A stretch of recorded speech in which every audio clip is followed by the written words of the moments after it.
Hi, my name is Dr. Nate Akpich, and in this Form 4 video, I'll be sharing findings from an article that was led by my colleagues, Kayla Villagrana and Kunal Park. They were kind enough to invite me onto this article. And so this article is looking at campus support program in a Midwestern university. This program serves not just college students with foster care experience, but also students who experience homelessness and students who filed as an independent student on their FAFSA. So the study had three aims. First was to examine which demographic characteristics were associated with who participates and who doesn't in the CSP. Second is to look at early outcomes, right? Does participating in the CSP predict better first-year outcomes? We look at two outcomes. And then third, to see what other characteristics are associated with first-year outcomes. Now, the time that this study was published, there was very little evaluation research on CSPs. So the study makes a humble contribution to that knowledge base.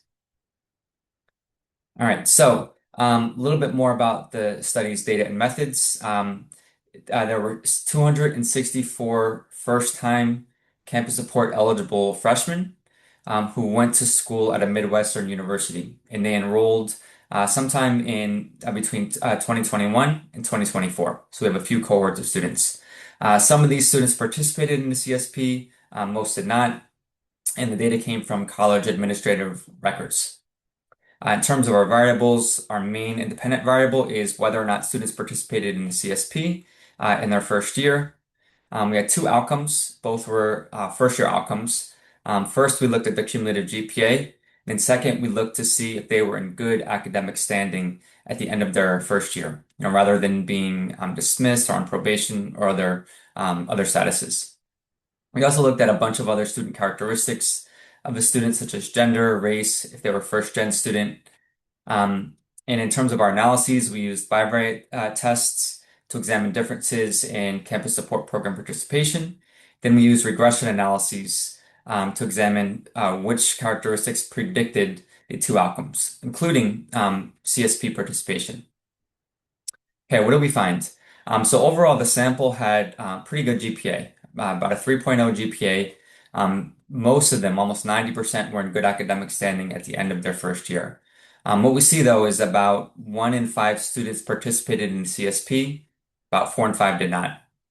We also saw some differences in who's more likely to participate in a CSP. So Black students were more likely than white students, first-gen students more likely than non-first-gen students to participate.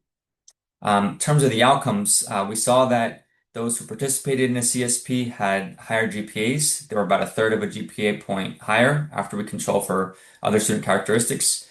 And there was a marginally statistically significant association with the odds of being in good academic standing, with CSP participants being a little bit more likely.